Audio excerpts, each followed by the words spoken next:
Welcome back to Kuma English Listening Hub. Today, we are heading upwards, quite literally, to explore a quiet revolution taking place just above our heads. We are going to talk about urban rooftop gardens and how they are transforming city skylines into hidden green sanctuaries. If you have ever walked through a busy city center and felt completely knackered by the noise, the traffic, and the endless stretch of concrete and glass, you are not alone. Many city dwellers feel a constant, low-level exhaustion from urban life. Yet, just a few floors up, something rather unexpected is happening. On top of office blocks, shopping centers, schools, car parks, and even old warehouses, people are planting gardens in the sky. In this episode, we will look at what rooftop gardens actually are, why they have become so popular, what problems they solve, and where they might be heading next. We will touch on London, but also cast our net wider to see how other cities have embraced this idea. And along the way, we will unpack some advanced vocabulary and expressions to stretch your listening at a proper C2 level. Let us start with the basics. When we say rooftop garden, what exactly do we mean? It is tempting to imagine something like a classic English country garden mysteriously placed on top of a skyscraper. Roses, lawn, a little bench, perhaps even a cup of tea. In reality, rooftop gardens come in several varieties. First, there are simple green roofs. These are roofs covered in low-growing plants, often hardy sedums and grasses, sitting on a thin layer of soil or special substrate. No trees, no benches, no dramatic landscaping, just a subtle carpet of green. From street level, you would never guess it was there. Then, we have intensive rooftop gardens. These are more ambitious. Proper beds with shrubs, perhaps small trees, winding paths, seating areas, maybe even a pond or a pergola. They are heavy, expensive, and require serious structural support. Think of them as parks in miniature, perched above the city. Finally, there are productive rooftop gardens, vegetable plots, herb beds, berry bushes, and sometimes even beehives and chicken coops. These spaces are not just decorative. They produce food, honey, and sometimes flowers for sale. Now, you might be wondering, why bother? Why go to all this trouble when you could simply leave the roof as a flat, anonymous surface and call it a day? Fair enough, it does sound a tad extravagant. However, rooftop gardens tackle several very concrete problems that modern cities face. Let us unpack these one by one. The first problem is heat. If you have ever been in central London on a swelteringly hot day in August, you will know that cities can feel significantly hotter than the surrounding countryside. This is known as the urban heat island effect. Dark roofs and tarmac absorb heat during the day and release it slowly at night, meaning the city never quite cools down. Plants, by contrast, reflect more sunlight and release moisture into the air. A rooftop covered in vegetation can be several degrees cooler than a bare roof. In fact, some studies in European cities have shown that green roofs can reduce the temperature of the roof surface by 20 or 30 degrees Celsius in summer. That is not just a nice bonus. It can make a serious difference to energy use. If the building beneath is cooler, you need less air conditioning. Given the current pressures on energy systems, that is nothing to sniff at. The second issue is rain. In many older cities, including much of London, the drainage system is, to put it kindly, not exactly cutting edge. Heavy rainfall can overwhelm old pipes and sewers, leading to flooding, or, at best, rather grim overflow into rivers.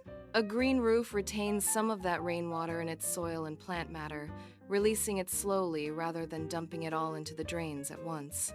It is not a silver bullet, but it does take the edge off sudden downpours. The third problem is a lack of biodiversity. When you look at a city from above, you often see a jumble of gray surfaces, roofs, roads, car parks, with relatively few patches of vegetation. For birds, insects, and other urban wildlife, this is a fairly hostile environment.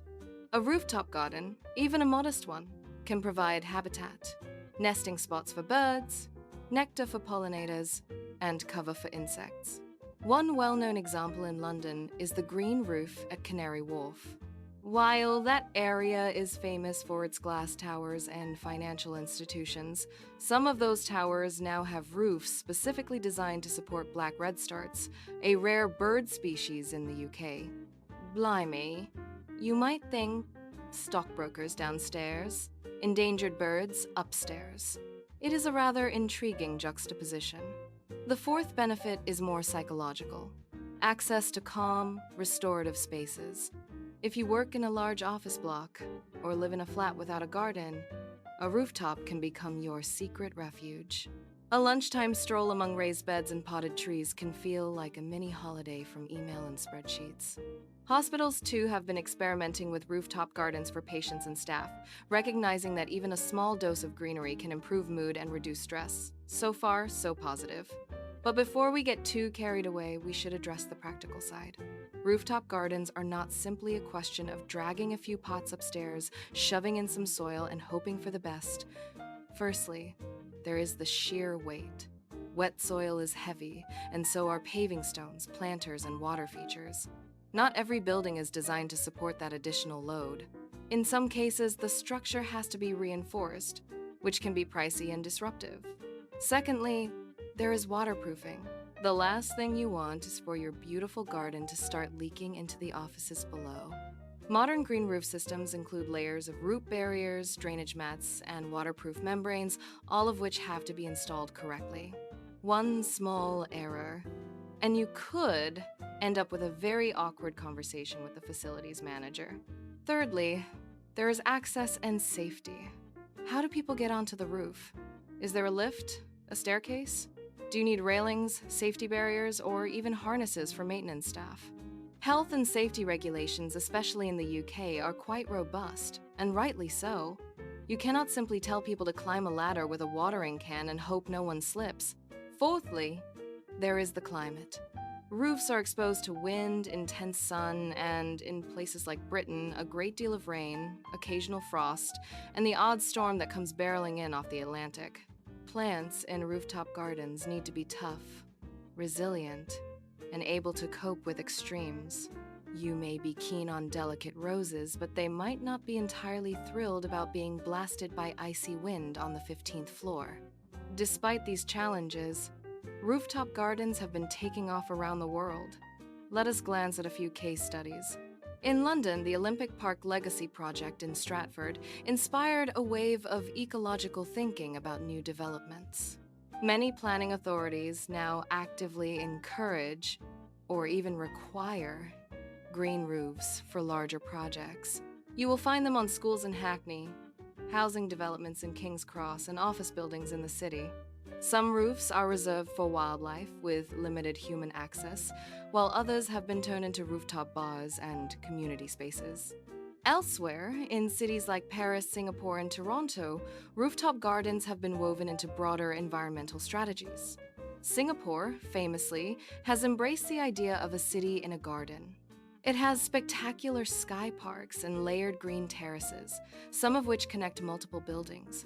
The skyline looks less like a row of boxes and more like a vertical jungle.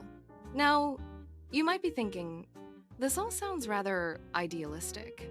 Are rooftop gardens genuinely making a difference? Or are they just a fashionable gimmick? A bit of eco-bling stuck on top of luxury developments to look good on Instagram? The honest answer is, it depends. A single rooftop garden, on its own, will not miraculously fix climate change, restore biodiversity, or solve urban flooding. That would be hopelessly naive. But a network of green roofs, implemented at scale, can contribute to a broader, systemic shift in how cities function. Think of it this way. Each rooftop garden is a tile in a much larger mosaic. On its own, it is merely decorative. Collectively, these tiles form a pattern that cools the city, hosts wildlife, stores carbon, and gives people access to nature. Spot on if cities treat them as part of a comprehensive strategy, rather than a half-hearted afterthought. The social dimension is also important. In some cities, rooftop gardens have become community projects. Residents grow vegetables together, share tools, and hold small events up on the roof. This can create a sense of shared ownership and belonging, which is often missing in anonymous high-rise blocks. However, there is a potential downside: exclusivity. Many of the most impressive rooftop gardens are tucked away on top of private buildings, accessible only to those who live or work there, or to paying customers in posh hotels and restaurants. There is a risk that the sky becomes yet another gated community, with greenery reserved for those who can afford a flat with a roof terrace. In London, this tension has led to debates about public access. Some campaigners argue that if developers receive planning permission or tax incentives to include rooftop green spaces, those spaces should, at least in part, be open to the public. Others insist that concerns over security, maintenance, and liability make that unrealistic. It is a classic urban dilemma: how to balance public good with private investment. Let us zoom in now on the food growing side of rooftop gardens, because that is where things become particularly interesting. Urban agriculture has been around for decades, but rooftops offer a specific twist. The light is usually better, there is less risk of vandalism than at ground level, and you can reclaim dead space that was doing nothing but heating up in the sun. Some restaurants, especially in cities with a strong food culture, have started to grow herbs and vegetables on their roofs. Imagine sitting in a restaurant in central London, eating a salad made from leaves that were picked just an hour ago from the roof above your head. It is not going to feed the entire city, obviously, but it reduces food miles and makes the link between land and plate more visible. There are, however, concerns about pollution. If your rooftop garden is next to a busy road or under a major flight path, you might reasonably ask whether the produce is entirely wholesome. Research on this is ongoing, but many projects place particular emphasis on washing produce thoroughly, using raised beds with clean soil, and sometimes focusing more on flowers and non-edible plants if air quality is especially poor. At this point, some listeners might be quietly thinking, this all sounds delightful, but in the grand scheme of things, is it not just rearranging the deck chairs while the ship continues to sink? Climate change, mass migration, housing shortages, can a few green roofs really count for much? It is a fair question, and one that urban planners wrestle with. What rooftop gardens can do, however, is change the conversation. They make it harder to see the city as a lost cause, a purely artificial environment divorced from nature. They demonstrate, quite literally, that you can weave life back into the most unlikely spaces. There is also a symbolic aspect. When a council or a developer opts for a green roof rather than a cheap black impermeable one, it signals a certain mindset, an acceptance that buildings are not just inert boxes, but active participants in an urban ecosystem. It might sound slightly airy-fairy, but that shift in thinking can, over time, shape policy and practice in more substantial ways. From a language learning perspective, this topic is also a rich one. You have heard a range of terms connected to urban planning, ecology, and architecture. Urban heat island, biodiversity, drainage, structural load, waterproof membrane, legacy project, planning permission, and so on. If you are keen on mastering English for academic or professional purposes, especially in fields related to sustainability, these phrases will serve you rather well. You have also encountered idiomatic British expressions dotted throughout the episode. Blimey, spot on, fair enough, to call it a day, to take the edge off, nothing to sniff at, airy-fairy, eco-bling, and more subtle turns of phrase that are common in educated British speech. Being able to recognize these in authentic listening is crucial at C2 level, even if you choose to use them sparingly in your own speaking. As we draw this episode to a close, let us return to that original image. The knackered commuter walking through a busy city center, unaware that, just above their head, someone is quietly watering tomatoes, deadheading lavender, or sipping tea among potted birch trees.